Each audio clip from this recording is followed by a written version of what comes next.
Hi everyone and welcome back to my channel. I, like everyone else, have been stuck in quarantine for a while. This will be our 6th week coming up onto that. So I thought it's about time I do some videos again rather than just being in pajamas every day. I have been in a bit of a reading slump for a few years actually. It's been sort of coming and going. I'm not really sure what caused it, but it's been a pain to get out of.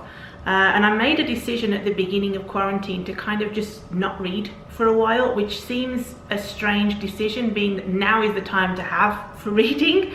But it actually has helped that it's like no pressure to read, no stress about worrying that I'm not reading enough or anything like that. It's like I gave myself a break to just not read anything. And now I'm starting to feel like a little bit more interested in stuff to read, and there's one of the books I'm going to talk about today that has piqued my interest a lot. But yeah, while I've been in a reading slump, I have not been in a buying slump. So I've got a lot of books from last year that I never made a video of because the reading slump kind of turned into a don't want to talk about books slump as well. So I'm going to talk about the books that I bought last year, and then you can see them, and I don't know how to do videos anymore. First up is The Calculating Stars by Mary Robinette Kowal. This is actually a book from my book club last year that I never got around to reading. It is, I think, classed as a sci-fi fantasy, but potentially an alternate history as well. It seems to be about, we're set in like 1952, and there is an asteroid on its way to hit the Earth. Which is changing the way that the space program works, because there's obviously then an increased rush to colonize space faster. And this story centers around the protagonist, whose name I've forgotten at the moment, Elma, and it's her ambition to be the first lady astronaut. It sounded interesting when the person who suggested it talked about it. Then I never read it, and then I bought it. Well, I bought it, then never read it. And here I am now, not explaining this well at all. Basically to get humanity off the Earth and into space, and it sounded interesting sci-fi. I'm going to move on to the next one. If you've read this, I apologise for how I just described that book, because it really does sound interesting. I'm just not doing it justice. Quarantine brain, I'm going to blame for a lot of this.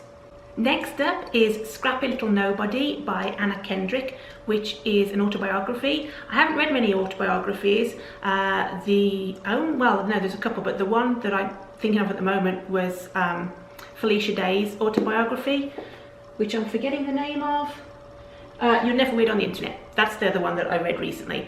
But this grabbed my attention as well because I do like Anna Kendrick, and I'm going to say I don't know a lot about her other than what I've seen in a few interviews, but as an actress I think she's fantastic. So I'm very interested to read more about her life. I think she seems like a very fun, quirky, scrappy person, so I think this will be a fun read, an interesting read as well.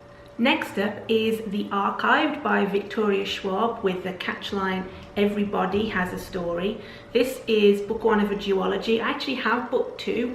I found it in a Dollar Tree 2-3 years ago maybe, which piqued my interest because I actually love Victoria Schwab's writing. If you haven't read the Monsters of Verity duology, that was the first books of hers that I delved into. Amazing author. Very much recommend those. I've got others of hers that I want to read and haven't got around to yet, but this is book 1 of the series. Wait, did I say I bought book 1? I meant I bought book 2. This is book 1. I bought book 1 at Dollar Tree, book 2 at Dollar Tree. Quarantine brain. This is book 1. A friend and I were doing a buddy read online, but unfortunately my reading slump affected me getting involved in that. He's read it. I'm going to read it as soon as I get around to my brain being able to deal with books again. But this is, so I'm going to read the back because you can tell I'm really not with it at the moment. Imagine a place where the dead rest on the shelves like books. I'm already sold, because that sounds amazing world. Each body has a story to tell, a life seen in pictures that only librarians can read. The dead are called histories, and the vast realm in which they rest is the archive. Now that's the first paragraph. The rest of the blurb talks about the characters. Dar bought Mackenzie Bishop there 4 years ago when she was 12. She's now grown up. Dar is dead, and then she has to take on being a keeper. And it's all about the world and her involvement in it. I really love Schwab's writing, mainly because of the world she creates are just so immersive for me. And they always have this sort of dark and twisty edge to them. Another of hers that I've read was Vicious, and I need to read the rest in that series yet. My book club actually read that, and we were very split on people who liked it and didn't, and the people who didn't said it's because they didn't necessarily feel that they connected with the characters, because they felt that they were a little bit unlikable. But me personally, I love unlikable characters because it's not about them and you connecting with them so much. It's about understanding why they are who they are and how they got to be who they are. And that story in that book specifically, but in all of them, is just a fantastic way to introduce a character to somebody. It's not about what they're doing now, even though that's the plot really, but their story of how they got there. That's what I found very fascinating. Did I explain that very well? I don't know, but I'm expecting this to be the same, because she seems to have that ability in all of her books to create this backstory without even it being, you know, a big, like, here's a bunch of history about this character. You just pick it up as you go and see these little twists and turns about their lives. So yeah, I'm very excited to read this, and I am sorry to my friend who has already read it and is waiting for me to read it. I will get there. Next is a book that I actually have the hardback of. I bought it last year in the Black Friday sales at Barnes & Noble, which makes hardbacks very much more affordable for me. But I don't have it right now. My mom's reading it and she's loving it, so I can just tell you, it has her seal of approval and she's really racing through it. But it is The Priory of the Orange Tree. I'll put a picture somewhere up there.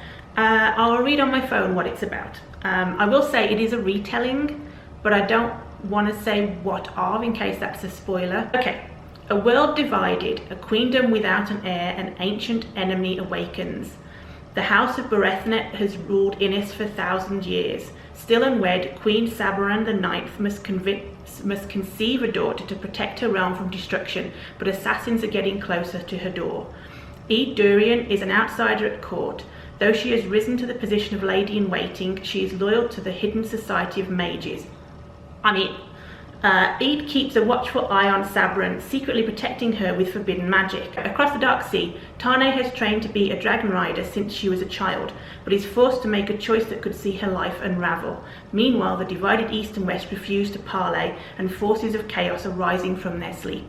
So it's very much, I think, action, adventure, fantasy. I'm very interested about it because I haven't read, this is 804 pages, and I haven't read a lot of hefty tomes of writing. They're usually like the shorter urban fantasy books that I fell into reading a lot of and still really love.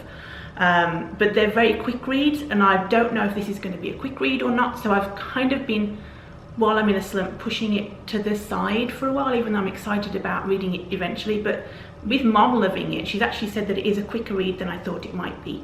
Have you read it? What do you think? Next up is The Kingdom of Copper by S.A. Chakraborty, and can we take a moment to just love this cover? It's the sequel to City of Brass, whose cover I also love, and I have the English versions. I know the American versions are different, even though I'm in America. I actually got them from Book Depository for the English versions, because I don't know if I'm giving too much away, but doors feature prominently in the world, especially in the first book. I haven't read this one yet, but I'm assuming they still will be in there as well. So I love how the artist for the covers has followed that theme with a different door on each book. I'm so excited to read this one as well. I know I've said that for a few so far, but I absolutely love City of Brass. The whole world and the whole story is about Nari and Dara. It's set in the East. It has djinn and magic and myths and mystery and adventure and action.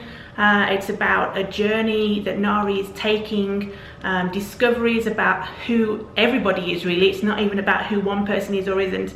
It's a bit of a difficult one to say much about without giving it away, but if you like djinn and mystery and magic and fantasy, I think you'll really enjoy the series. I actually wrote a review on the first book, which I'll link down below. So it's difficult for me to say what this one is about without giving too much away, but it looks like we are returning to Davabad. Sorry, my head was saying Dara and Dava at the same time. We're returning to Davabad, which is where there are djinn, and we're going to find out more about Nari's story, but also about Ali, who is a character I didn't actually feel connected with or feel that was an enjoyable character at first in the first book, but by the end I was so intrigued as to where his story is going to go that I can't wait to find out more about him in this. Read it. That's all I need to say really. The first book, City of Brass, so good. Next is Skyward by Brandon Sanderson. I haven't ever read any Sanderson books. Sorry, I will get there. I know that he is a big known author, and I know that a lot of people enjoy his books. So I haven't delved too much into sci-fi, which is why it's sort of like a new world for me. But I'm excited about reading this one. This is about someone called Spencer, whose world has been under attack for decades.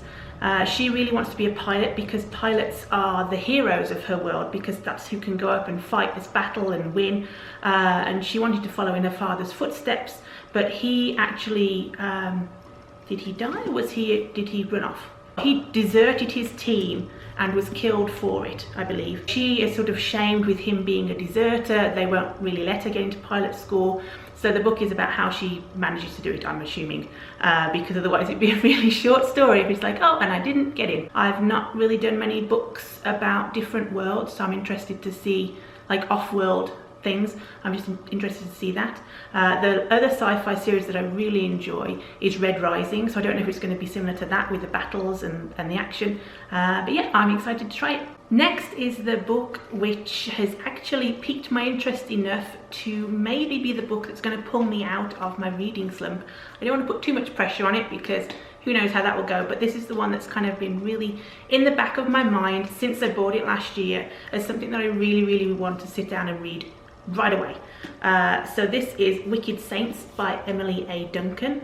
I love the spine of this book. Look how beautiful that is.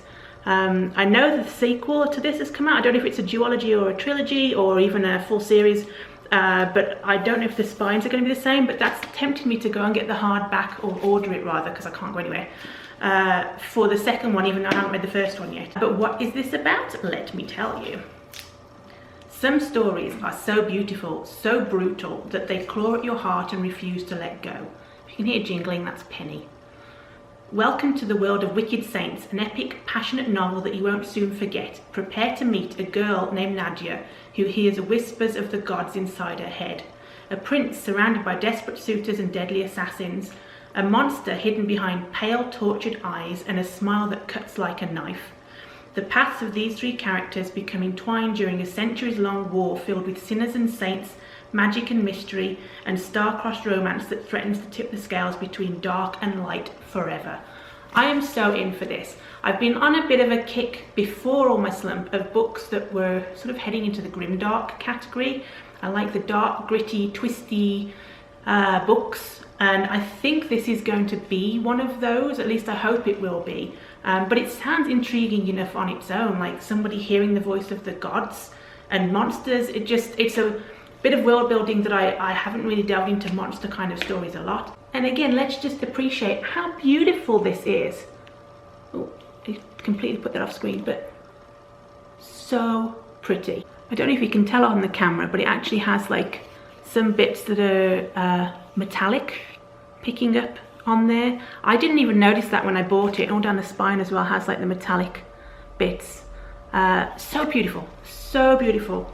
I can't wait. Next is A Darker Shade of Magic by V.E. Schwab. Yeah, I know, it's taken me a while to get around to this one. This is like the one that she's most well known for, I believe. And I don't know why I didn't get it when it first came out, because it piqued my interest then as well, but I'm here eventually. Now this is about parallel Londons. Now I don't know if it's parallel worlds or just London, which is split into parallel universes, but each one is a different colour. There's grey London, red London, white London, black London. Some of them have magic, some of them don't. Black London is the one that used to exist but doesn't now. And Kel is the protagonist of the book, who is travelling between them as one of the last magicians who is able to do so. He is an ambassador and a messenger between the worlds, but he's also a smuggler, which is, I guess, a profession that you probably shouldn't have when you're dealing with like the higher ups of 3 different kinds of parallel Londons. But anyway, it goes wrong for him and he ends up running away or being on the run and runs into someone called Delilah. I believe the two of them go on the run together and end up having to save all the worlds. It sounds like a fun adventure fantasy novel. And it's a series. I don't know how many books are in the series, but again, I love Schwab's writing, so I can't wait to jump into this. Next is actually a book that my mom bought, but it sounded really interesting, so I'm gonna, well, I've borrowed it. It's The 7.5 Deaths of Evelyn Hardcastle by Stuart Turton. It is a mystery thriller, I believe, but it sounds like the kind of Cluedo, or I guess in America you call it Clue, kind of mystery. Evelyn Hardcastle will die, but she dies every day, so sort of like a Groundhog Day vibe going on. Aidan Bishop needs to identify her killer to break the cycle. Once every new day begins, he wakes up in the body of a different suspect. So he's got to figure out from their viewpoints and their actions what happens and who is the killer. But it says some of the hosts are more helpful than others. I'm not really a mystery thriller reader often, though I love watching mystery thrillers and this kind of stuff on TV and in movies. Knives Out was amazing, so I'm not sure how I will get on with it yet. Has anybody else read it? I think a lot of people watching my videos probably are also into the fantasy sci-fi genres, because that's what I talk about mostly. But from a fantasy sci-fi reader point of view, is this a book that you also enjoyed? Because it sounds like it's got that kind of supernatural element with waking up every day like a Groundhog Day kind of book. Next is another book from my mom, actually, that she read for a thriller book club that she's in, which is The Eighth Sister by Robert Dugoni. Again, this is not a genre that I read a lot of, but this is an espionage spy thriller. This is about former CIA case officer Charles Jenkins, who has been tasked to go and locate a Russian agent in a spy cell called the Seven Sisters, who has been killing clandestine US spies. So he's got to go and figure out what this is, and then find out the eighth sister, which is, I guess, the head of the spy cell that he's looking into. And there's like a deadly game of cat and mouse that takes place. Again, same question as the last one. If you're into sci-fi fantasy, have you read this kind of genre or this book in particular and felt that it was still a great read, even though it's an outside of a genre that you normally read? Does that make sense of a question?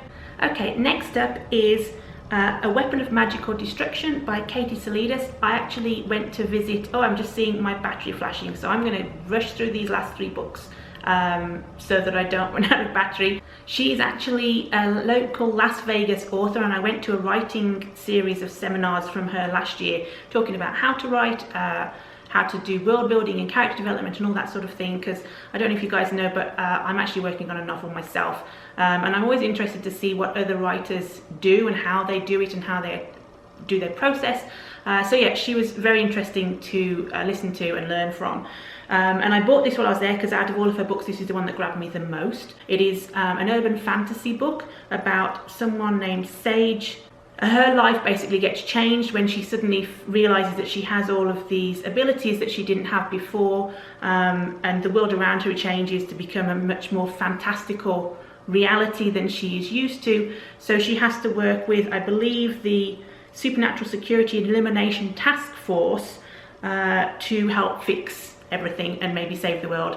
Sounded interesting, fun, and I love urban fantasies, so yeah, I'm looking forward to reading this when I get round to not being in this state. Then next is Trail of Lightning by Rebecca Roanhorse, which again, this is from my book club. I purchased it and then didn't get around to read it. I believe it's again like an urban fantasy post-apocalyptic book, but Native American history and mythology, which I don't know a lot about, so this is really interesting for me to be delving into. It talks about that it will be delving into gods and heroes and legends of the Native American traditions, so I'm excited. I love learning new things like that, but I also love exploring new worlds like post-apocalyptic worlds, because again, post-apocalyptic's dark and twisty, so it's ticking all the boxes for me, really. And last but not least is The Child Thief by Brom. This was actually a gift for a Christmas book swap that my book club did. we will take one book and then draw a thing that has like a white elephant, and this is what I ended up with. And this definitely ticks boxes for me because it's a dark, sinister sounding retelling of Peter Pan. Now Peter Pan as a story is already pretty dark and twisty. I don't know how it's going to get more dark and twisty. Even the cover, I mean, it's a beautiful, beautiful cover, but it has this sort of air of being very sinister about it. So I'm interested to see this. Again, it's quite a hefty book, but it has pictures, through it as well, some of them in colour. Don't know if this is showing up very well, but yeah, I'm very, very excited about this because it's a book I hadn't even heard of before the Christmas book swap. So thank you, the person who got this, and I took it. I'm sorry this is a bit of a rush at the end. I'm trying to squeeze it all in before my battery runs out. It's flashing away at me madly. I hope everybody's doing well in quarantine, and let me know if you're reading anything or suggest anything that brought you out of a reading slump, or even things that you think I should read after I'm out of this slump and that I may have missed because I haven't been looking around for books so much for the last 8+ months really. Hopefully you enjoyed this video. I'm sorry I've got to rush off really quickly, but I will be back soon and I'll speak to you all later. Bye.